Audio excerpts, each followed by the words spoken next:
I'm on YouTube. Ha ha. Ho ho ho ho. They're coming to take me away. Ha ha ho he. You have to find us first. Ah, Pirate Radio. doesn't help that we're right next door to the cops. Well, it doesn't help if you tell them where we are. Well, it's hard to hide when you share a fence with them. Well, they know now.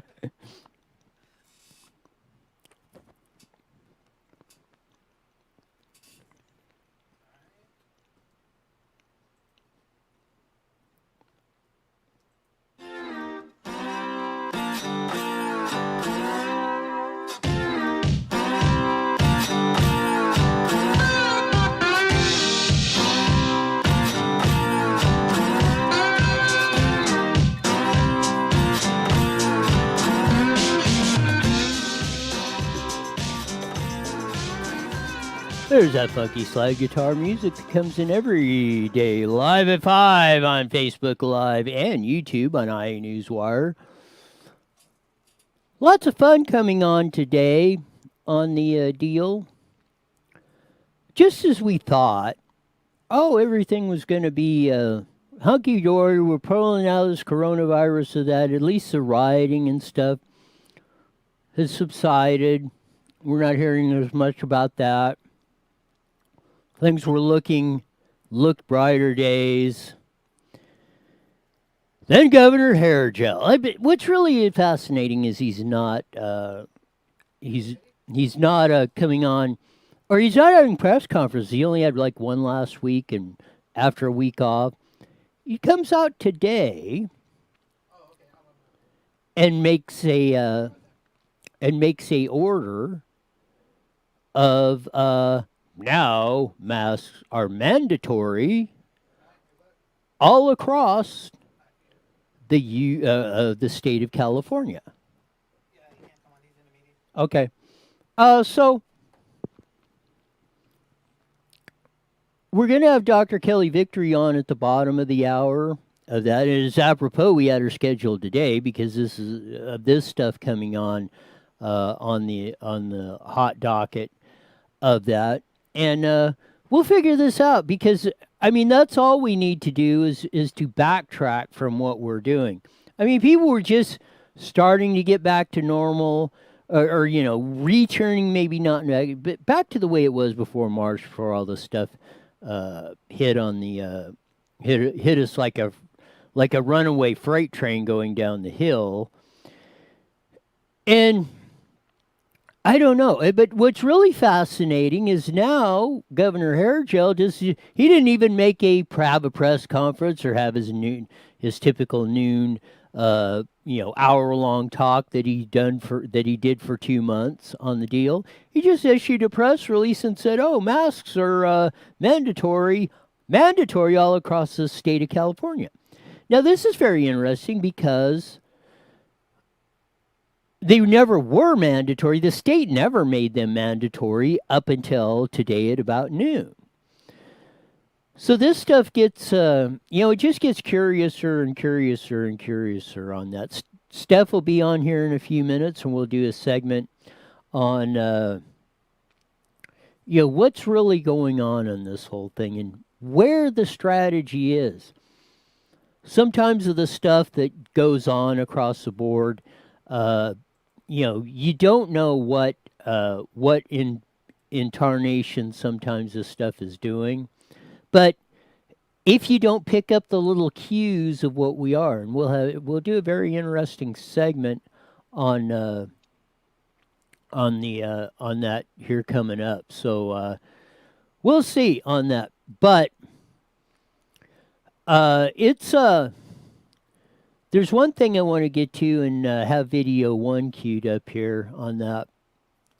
This was another one that I wanted to cover a little bit on that, and it's a video that's gone viral across that.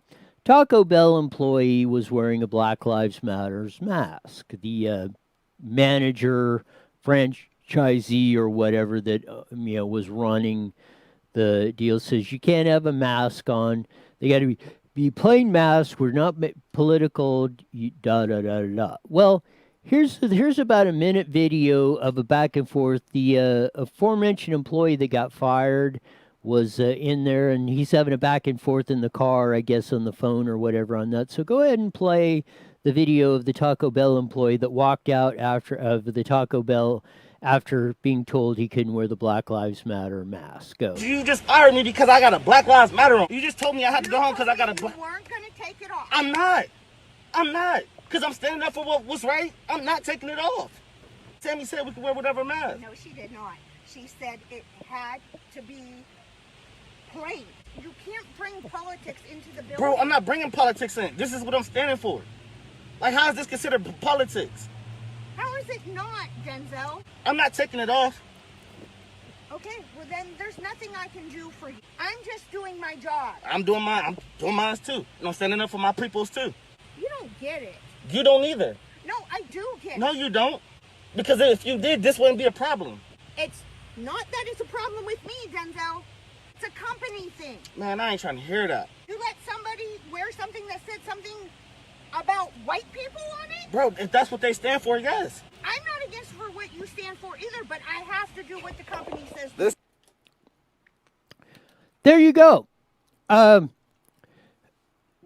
Taco Bell is now backtracking and saying, well, we didn't have a policy on that, da da da da da, so we'll have that. But the aforementioned is. It's a question, okay, if you're going to allow Black Lives Matters shirts or masks or whatever, then the Taco Bell employees should be allowed to wear masks that say anything they want. What difference is it,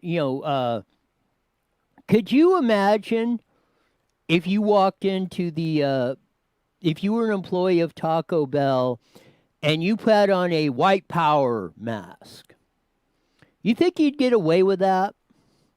You don't think that would cause a firestorm or this?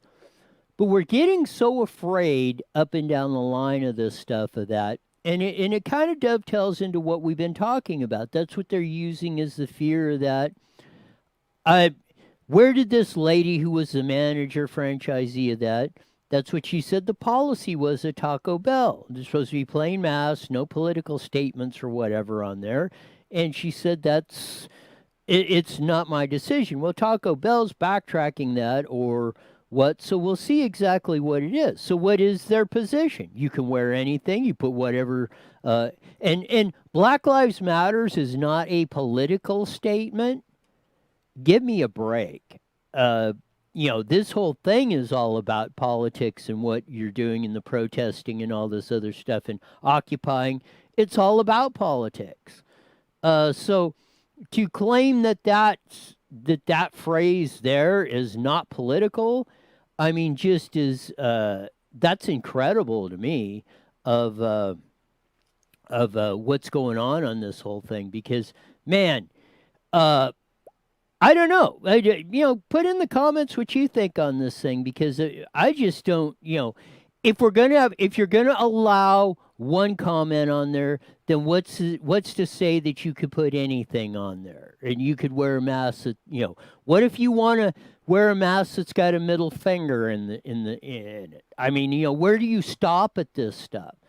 If you're going to have a policy of that, then you're doing that. It's kind of like the Starbucks deal where they said, oh, you can't have a Black Lives Matter shirt, and then they relented on that.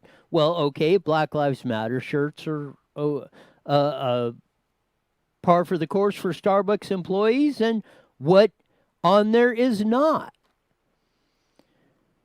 If I want to run a Trump 2020 shirt or wear a MAGA hat, is that cool?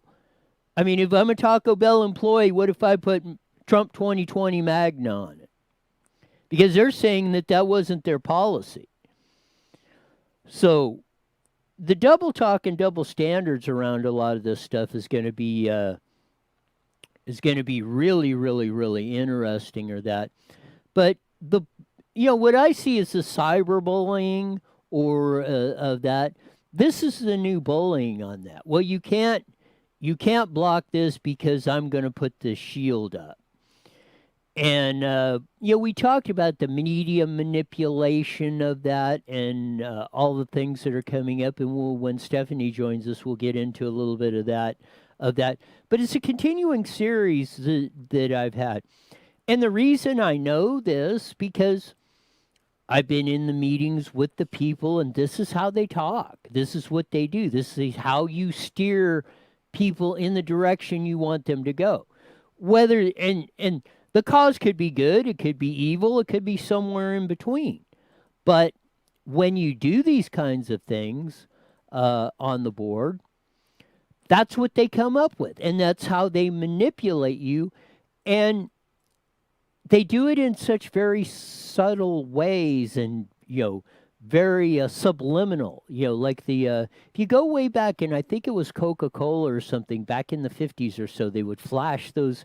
They would flash Coca-Cola in there quicker through the screen, the movie screen, but you couldn't see it because your eyes can't react that fast. But when they would do that, like several times, more people would get up and buy Coca-Cola at the concession stand at the movie theater. So that these techniques go back decades, and they just perfect. With technology and all the resources and computers and modeling and everything else that we've got, it's much easier to project or manipulate this kind of stuff. And it really is troubling from my aspect, because I see what things like guys like Mason Weaver talk about, keep you on the plantation. They use these false narratives or something like systemic racism and all this other, all these charged terms. Well, you're not.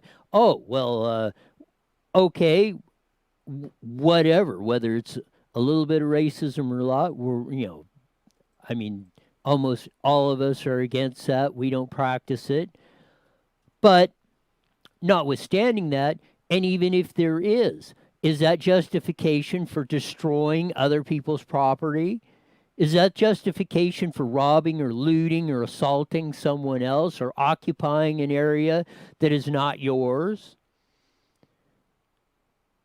Not allow freedom of movement or protesting, notwithstanding the 7-block Chaz or whatever the hell area it is up there, or blocking the freeway from people going back and forth through the society on that.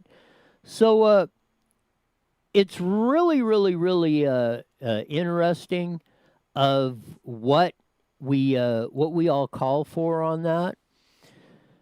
There's another thing I wanted to do that just made my head spin on this whole deal. First it started with the Aunt Jemima syrup. Well, the company that did that is going to change the brands. Change the name because, racial overtones and da-da-da-da-da.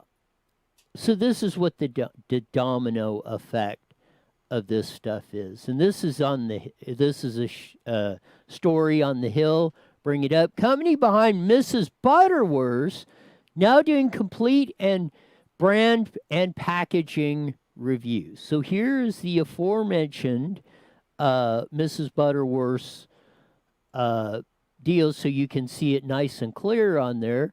It's a syrup. It's a lady with maple syrup or fake maple syrup or whatever they do on that. It's not real maple syrup, but it's dark in the deal. So now they're saying or making the complaint that because it's in a bottle and it's a woman and the bottle's clear, but the syrup happens to be a dark color, that this could possibly be racist. Contra Brands, as it writes in the Hills, announced this week that it's launching a complete and branded packaging review on Mrs. Butterworth products, also while acknowledging it can be understood how packaging may be interpreted in a way that is not consistent with its values.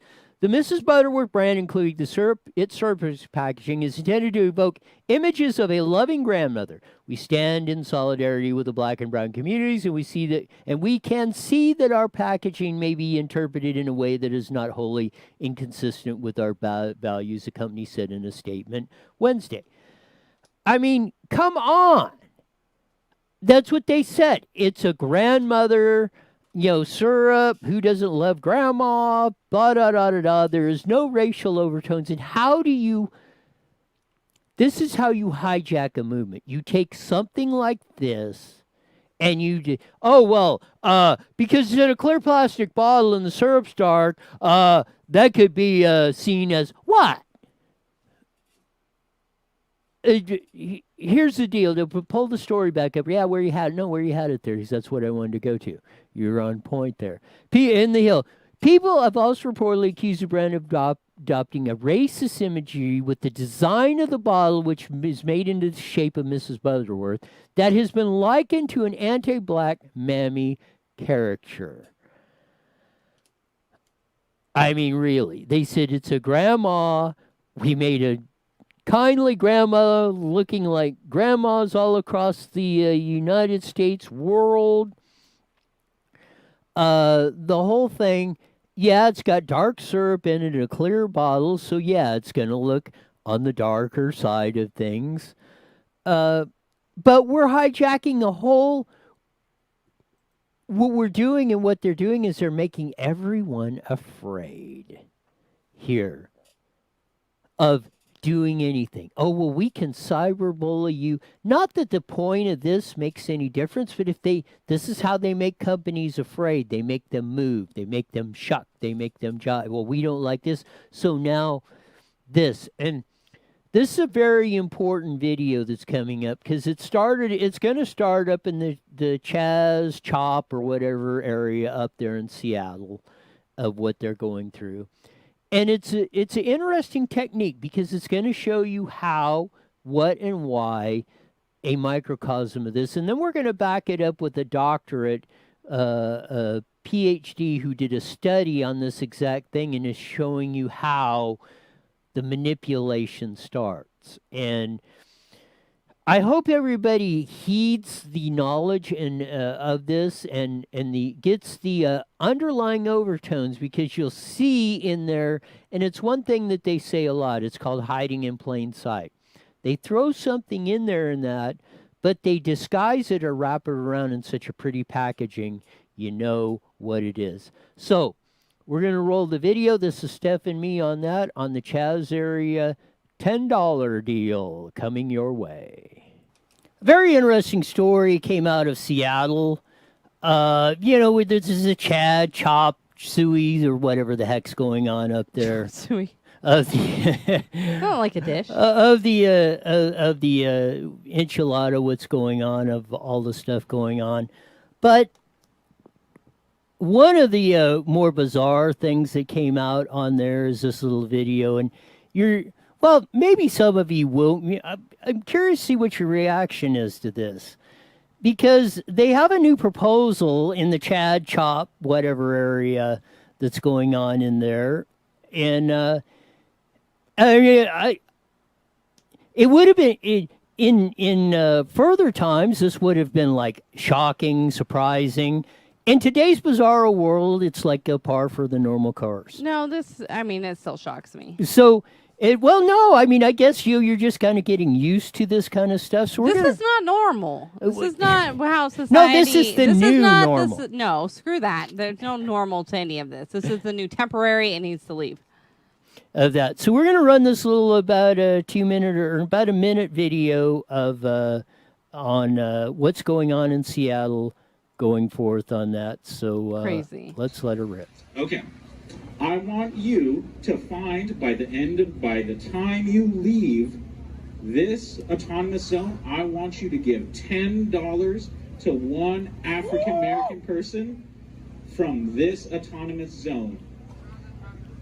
And if you find that's difficult, if you find it's hard for you to give $10 to people of color, to black people especially, you have to think really critically about, in the future, are you going to actually give up power and land and capital when you have it? If you have a hard time giving up $10, you got to think about, are you really down with this struggle? Are you really down with the movement? Because if that is a challenge for you, then I'm unsure if you're in the right place. So find an African American person. The white people, I see you. I see every single one of you. And I remember your faces.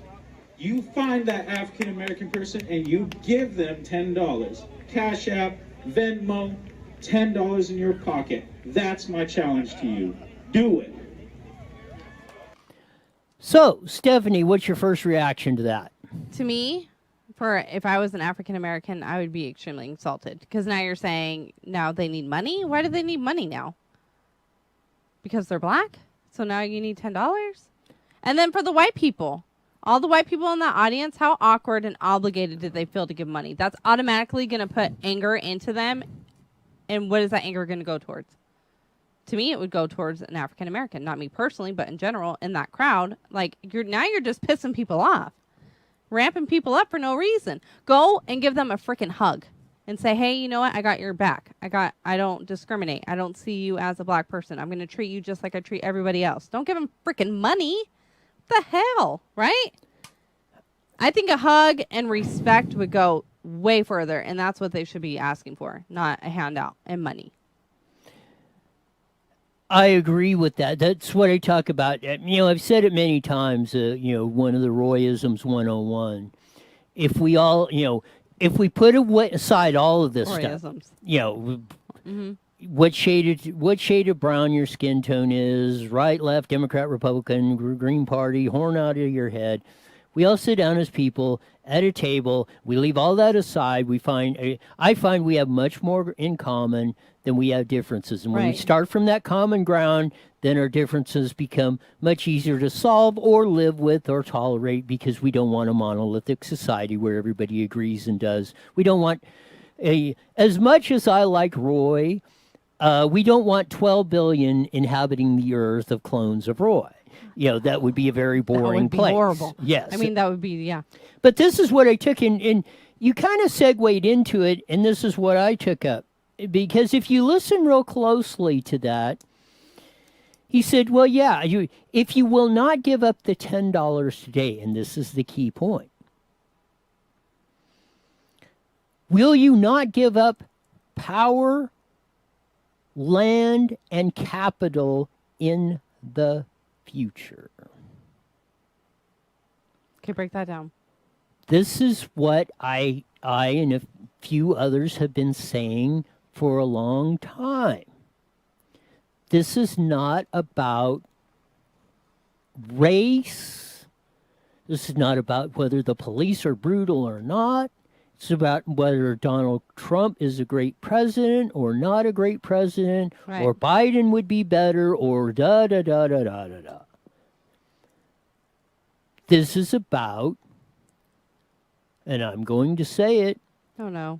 This is about keeping the knee on the neck of everyone here, because that's what they're talking about. They're talking about Bernie Sanders, Elizabeth Warren of that free. We're going to take this. You should make over $250,000 a year. You shouldn't have that. We're going to take this.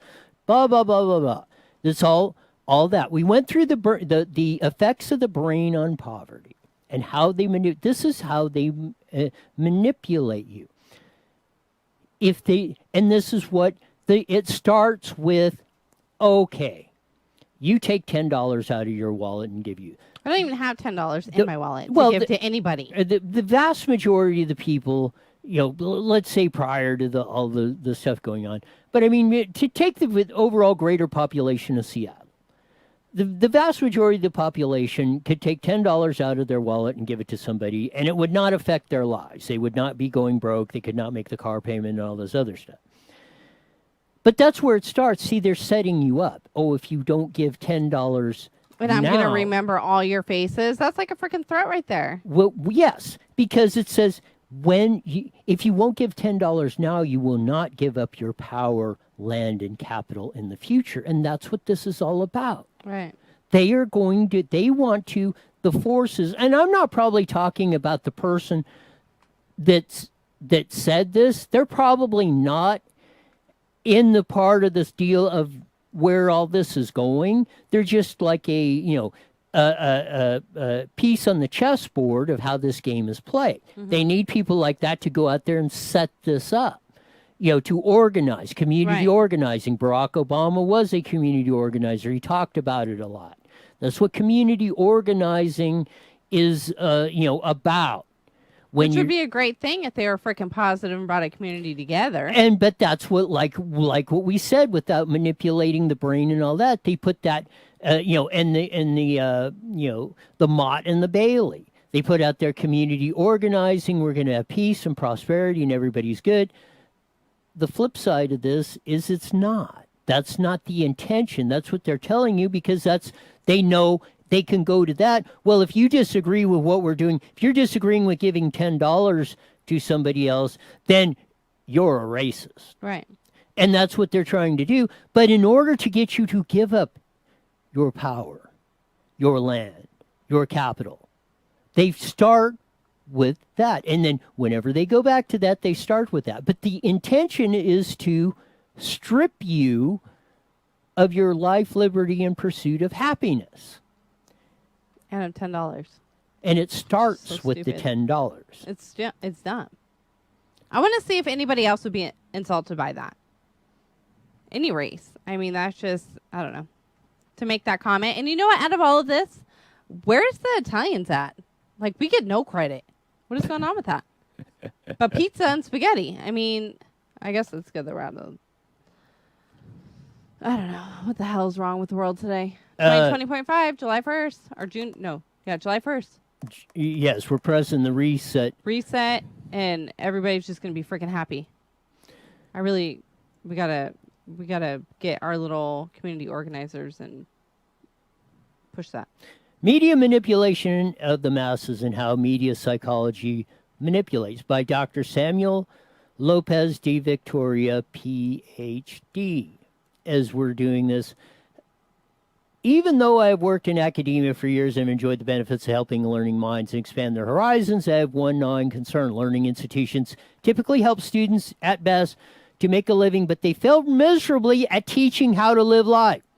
These areas pertain to the realm of accumulated wisdom. Of course, of wisdom perpetuates knowledge, and that is correct, consistent application of knowledge as truth. As behavioral professional and as an academic, I wish institutions would teach practical things in how media, government, religion, and even academia itself can indoctrinate the masses.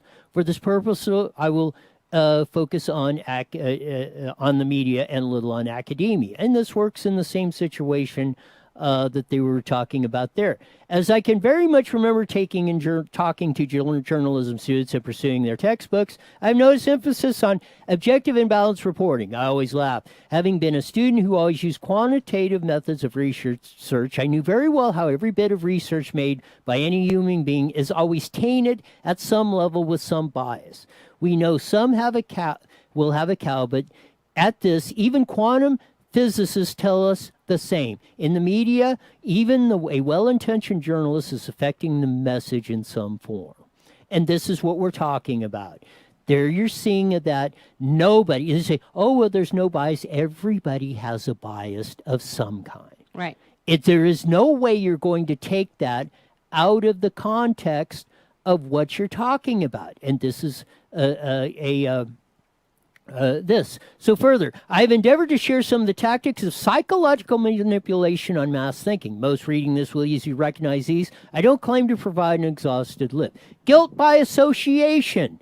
What did we talk about? All that is necessary to destroy a person's character publicly is to take that person and overtly or covertly association that's something the masses will reject. Never mind if it's not true or simply to question or make the association is sufficient.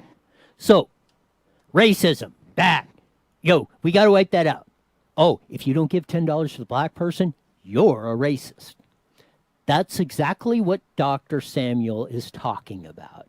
This is how the tactic works on the deal, and this is what you're doing. Scientific studies, quantum physics, these are some of the top minds we have working on this stuff.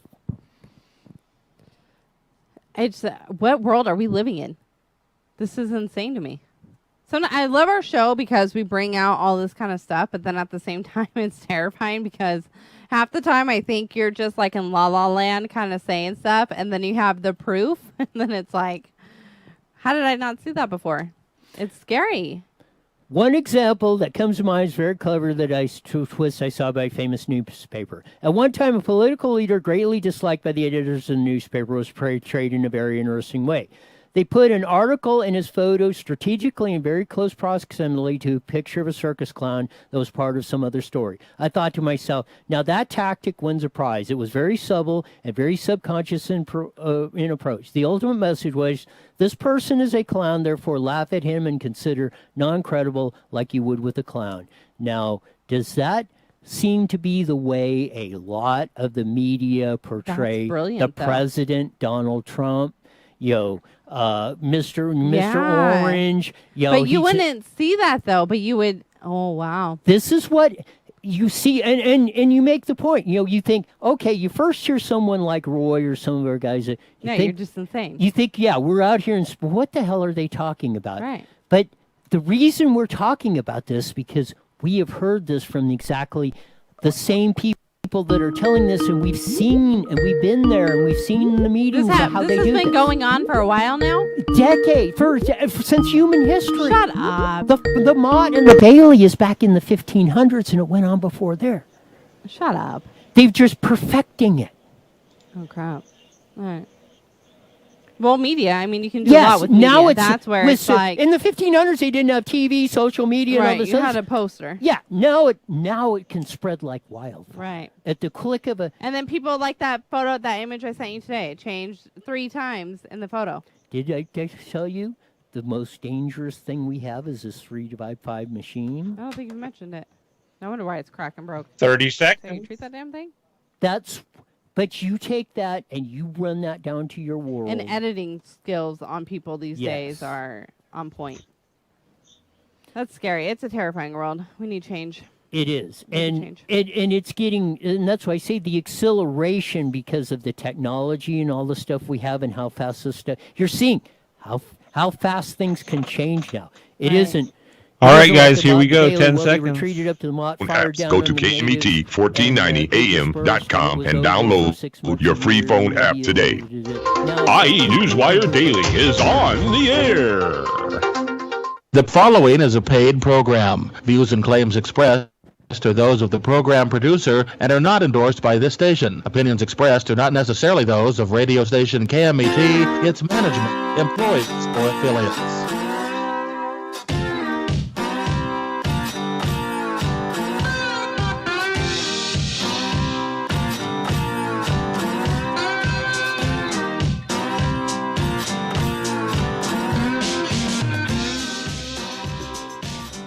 There's that funky slide guitar music that comes on every Monday through Friday at 5:30 on the Mighty Met 1490 KMET, broadcasting all across the Inland Empire. And those of you that have joined our video cast, which starts at 5 o'clock on IE Newswire, both on Facebook Live and YouTube, we got to enjoy our first part talking about the stay-at-home, not stay-at-home orders, but the new mandatory, first time in the state, mandatory mask mandate that Gavin Newsom's put on. We'll have Dr. Kelly Victory on in a couple minutes to talk about that. The whole Mrs. Butterworth started with Aunt Jemima syrup and, the racial overtones on that. Now Mrs. Butterworth, they're going after that because it's a clear plastic bottle shaped like a grandma. Who doesn't love grandma? But because the phony maple syrup, or syrup as they call it, they don't call it because it's really not maple syrup, but they try to make it sound like it tastes like maple syrup. But whatever, it's dark. So now the Black Lives Matter Antifa group are saying, that's racial overtones. Now they're trying to bully Mrs. Butterworth into changing that. And then we went through the whole deal on that. So if you're not, those are really interesting half hours. So you can go back, we archive it, we keep it pinned to the top of the page on IE Newswire on Facebook, or you can look at it in YouTube and look at it. But about the whole, how $10 can really affect your whole future and how it all adds up on this stuff. And it's really interesting, that you break it down and use the technology to your advantage on this stuff like those guys do all the time. But to talk about this new stay-at-home order, or it's not stay-at-home order, new mask mandate. First time, it's never been that I knew of. It's never been mandatory to wear a mask out in public, but none other than Gavin Newsom didn't even have the guts today to come out and hold his noon hourly press conference and stand there like the Mr. Hair Gel governor he is and tell us about it. He just released a statement and a 30-second video saying, well, now, masks are now mandatory in California. It is so.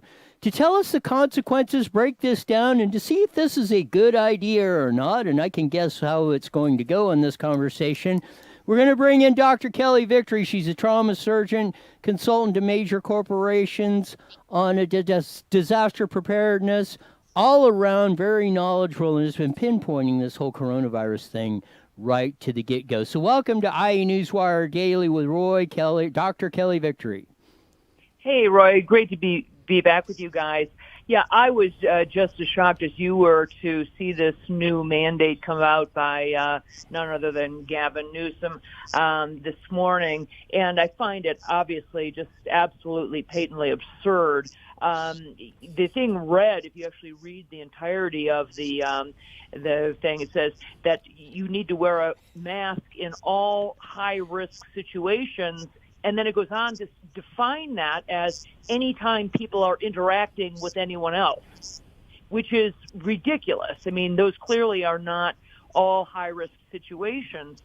And the thing that bothers me the most about this, we've spoken on this show previously about the insanity of healthy people wearing masks, and not only the fact that they really aren't indicated, but they can actually be and are harmful to your own immune system and increase your chances of getting sick. The bigger issue to me is that in light of all of the information that we now have about coronavirus, all the things that we know about how it spreads, who's at risk, what the real risky situations are, all of those sorts of things, when someone in a leadership position, I don't care if it's from the CDC or, somebody in the governor's office, isn't willing to retract their statements, isn't willing to take a different position in light of all of the new information or all of the data that's out there, you really have to question what's driving them. Because I can tell you what's driving them is not science, it's not medicine, and it's not facts. It's got to be something else. And I think that's something else, because from Dr. Fauci, World Health Organization, everyone is to prevent cases of COVID-19. There was always going to be a number, however, the virus, and this is a case, I think, and you can correct me if I'm wrong, across this whole deal of how viruses work and all that. But we have to flatten the curve. We don't want to overwhelm our hospital system. That was kind of the excuse for this whole thing. So as the stay-at-home orders have been released, and then you're going to see pockets of cases where they're going up and stuff, wasn't this expected because they were suppressing the natural spread of it, developing the herd immunity and so forth, and how the natural course of things worked? Well, you did this. Now, once you release that or some of it pulled back, of course you're going to probably see a increase in cases, but that is not necessarily a bad thing. What do you say, Dr. Kelly? Well, it's not a bad thing at all. And in fact, clearly we're seeing an increase in, quote, cases, meaning number of people who have a positive swab. The thing I'd like to point out is that only when it comes to COVID-19 do we define a, quote, case of something as just having a positive test. Most of these people have zero symptoms, Roy. These people aren't sick. They aren't needing to get any medical care. They certainly aren't going to the hospital. They aren't being admitted, going into the ICU, and they're not dying from it. In any other disease, if I were as a physician, when I report the number of cases I've seen this year of measles, cases of chickenpox, cases of strep throat, cases of those people have symptoms. I don't just randomly test people to find out if they have something. They have symptoms. So this number of cases means nothing. We're testing more people, and the number means nothing as long as people aren't becoming ill with it. So, I predicted this before. I said, just wait. The next thing they're going to hammer on is, oh my gosh, we're seeing X number of thousands more cases. And my pat answer is, so what? If anything, I consider it a good thing, because the only way we will ever get to herd immunity or have any type of even partial immunity in the communities is if people are exposed to it and develop antibodies. And that's really a good thing, particularly amongst children or in those groups of people who we know have essentially zero risk of actually becoming ill from it. Children simply don't get sick from COVID-19, but they are able to develop antibodies to it. So when they grow up, they won't contract it, and they will help to contribute to the immunity of the herd. I bet you can guess the answer to this question of that. Sacramento Bee had an article about how the effects of opening, reopening, states that haven't, or still restricting that. They said the states that are opening right now, you're seeing a drop in unemployment, economic activity come across. Guess what two states are not seeing or having a very slow or have the two slowest growth rates in opening up the economy? What would be your guess? Right. Well, it'll be California and probably Hawaii. California and New York. Yep. Okay. Because, New York, Hawaii, Colorado is a disaster. They've extended the mandatory face mask in Colorado, or at least in my county, until the end of July. And this is what I'm talking about. So if you take just the top 5 things, Roy, that we've learned about coronavirus, even if you were inclined to believe, which I did not, as you know, from the beginning, that this was a necessary response, even if you were one of those people who's a little more cautious and you don't know the science, so you were inclined to believe it, over the past weeks and months, we know for certain, for example, the virus does not do well in warm temperatures, certainly not when the temperature is above about 77 or 78 degrees, and it doesn't live when it's exposed to sunshine. We know now by the CDC's own admission, it doesn't survive on surfaces. So this need to constantly be disinfecting, wiping down surfaces. We know it is very rare, if ever, to pick it up from a surface. We know that it isn't spread significantly by people who are not symptomatic. Even if they're positive, quote unquote, even if they're a case, if they don't have symptoms, we know that they don't spread it.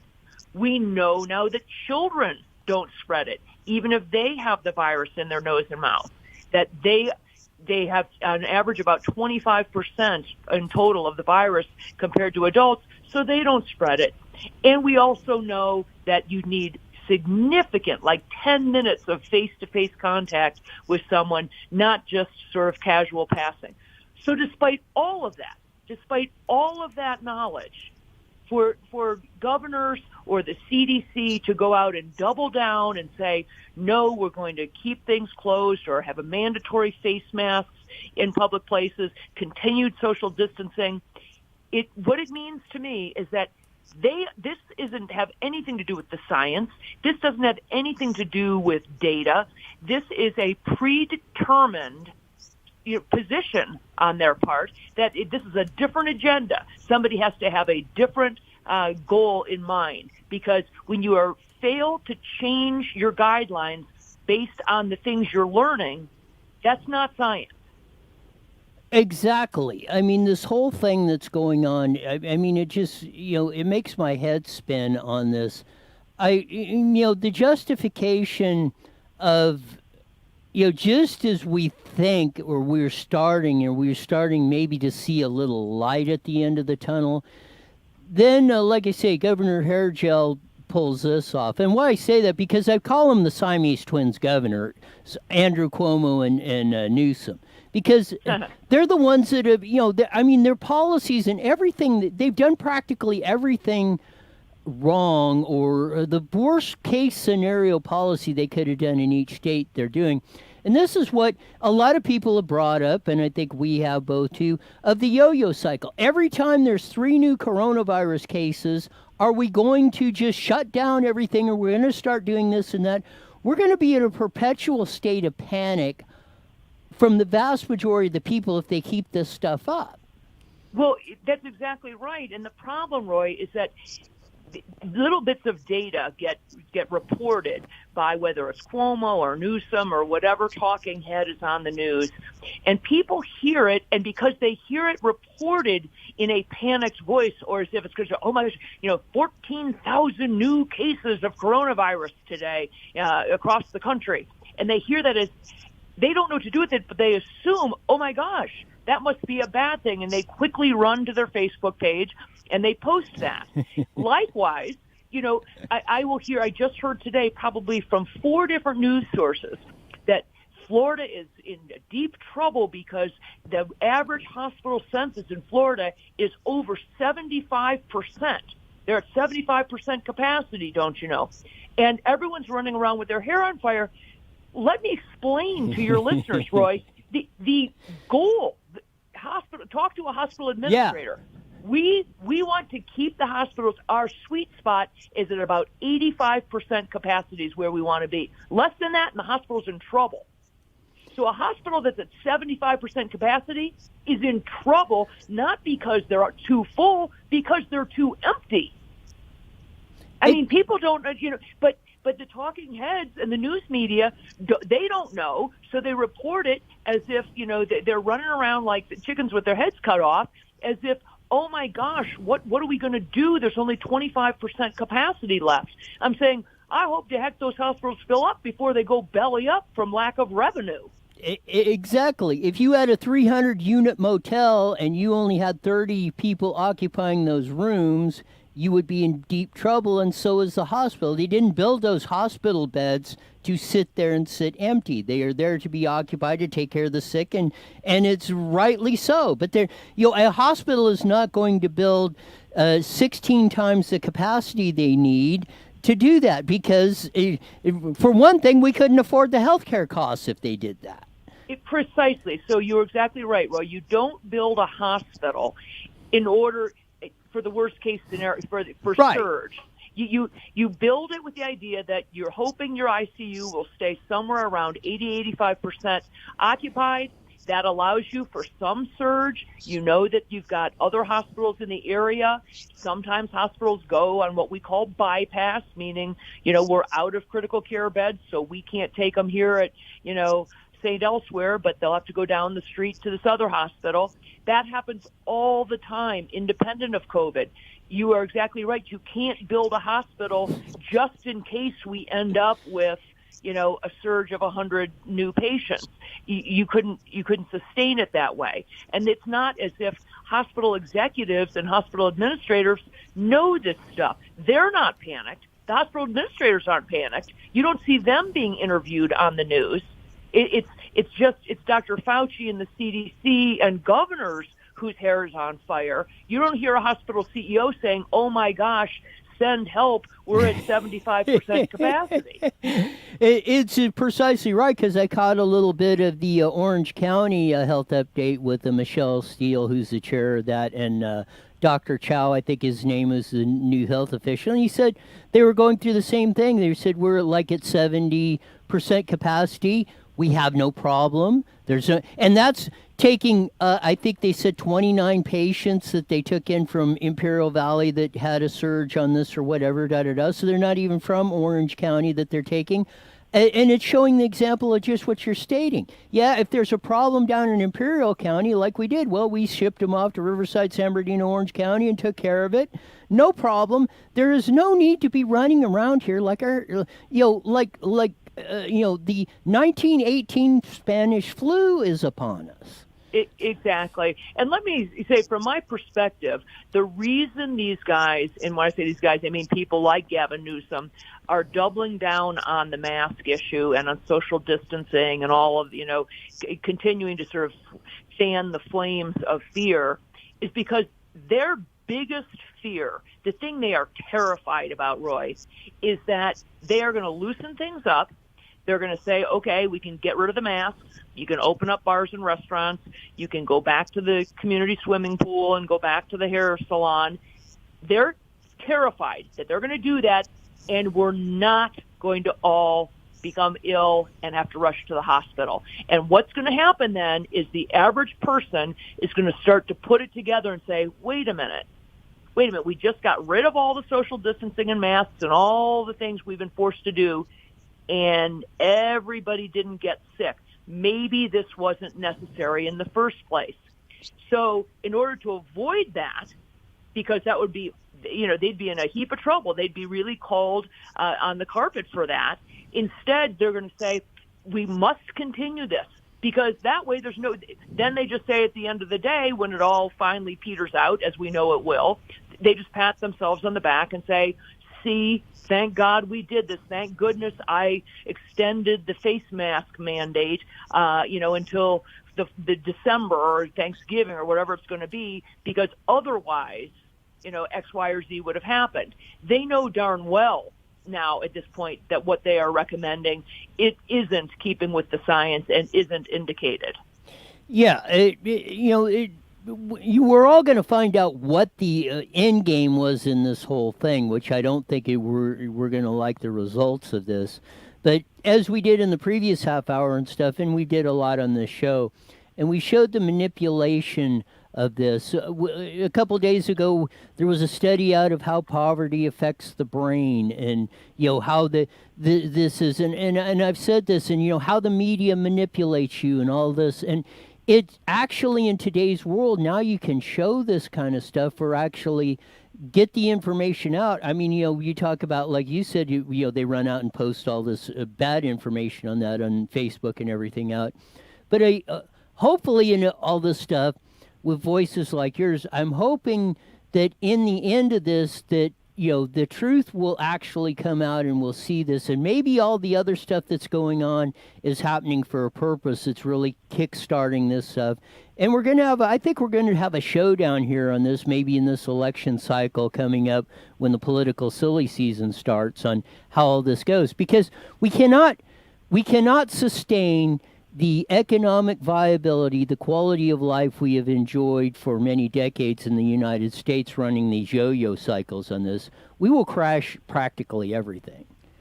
I agree, and I certainly hope that it becomes evident to the average American. And the thing that gives me hope is that when states like Texas or Florida or Georgia open up, and we will eventually have them to compare places like Colorado and California to, and say, wow, well, Florida, Georgia, Texas, they all opened up, and they didn't end up with a big end run on the hospitals. They didn't end up with a huge spike in deaths.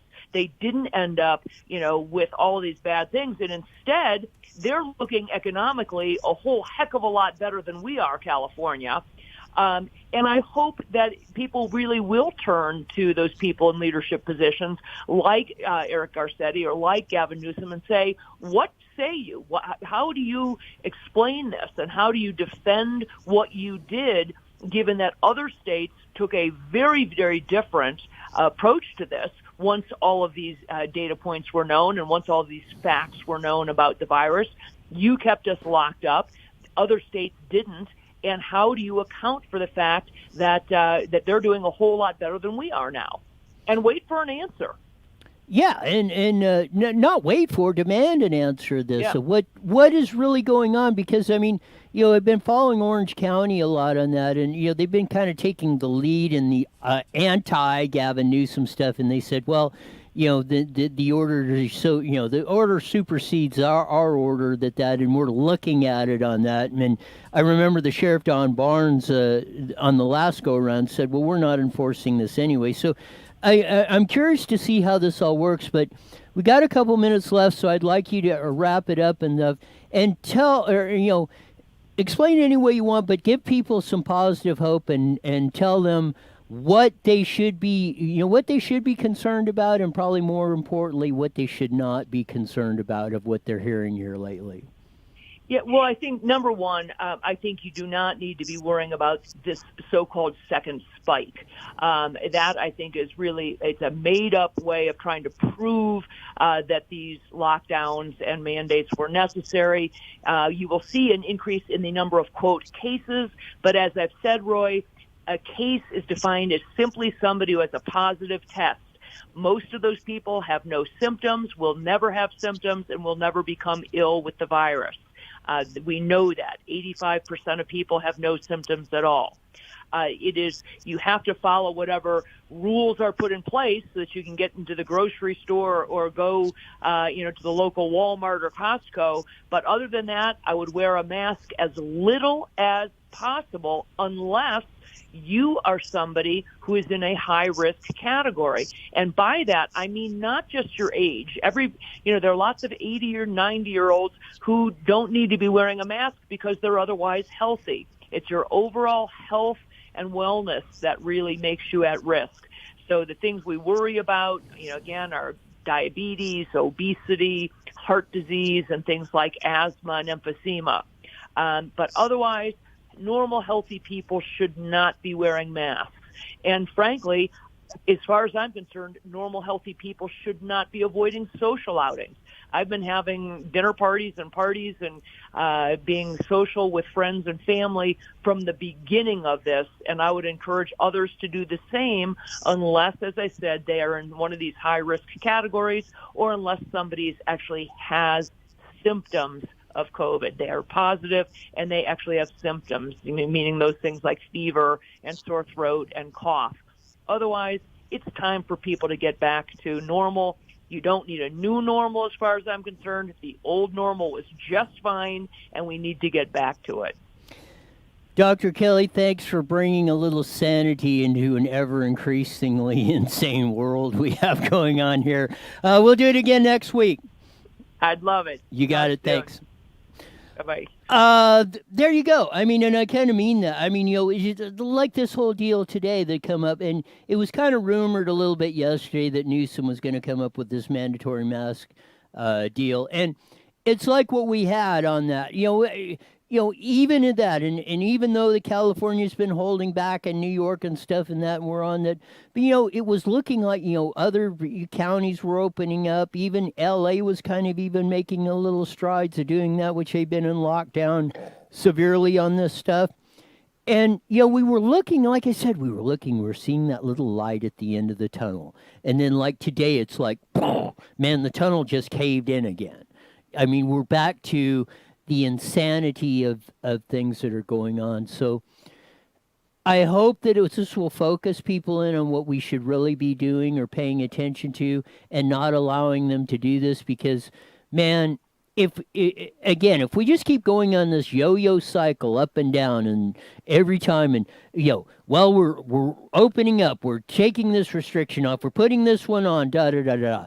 People are not going to know how to deal with it. They're just going to go completely crazy, like I said, and that's definitely again. You're going to end the world as we knew it, and all the things that we do enjoy of that is going to be gone if we keep that because the world cannot function. People cannot function. You cannot function in a world that's changed, and you don't know what rules we're running under each day you wake up. I mean, what are they going to do? Do we do this, do that? You're so consumed with that, you can't get anything done. So it's going to be very interesting on how we do all this stuff and how we do that. We're going to be back tomorrow with Fast Friday and Stephanie, and hopefully we'll have some better news for you today than we have today, but sometimes you never know, but we'll always hold out hope. So until tomorrow, see ya!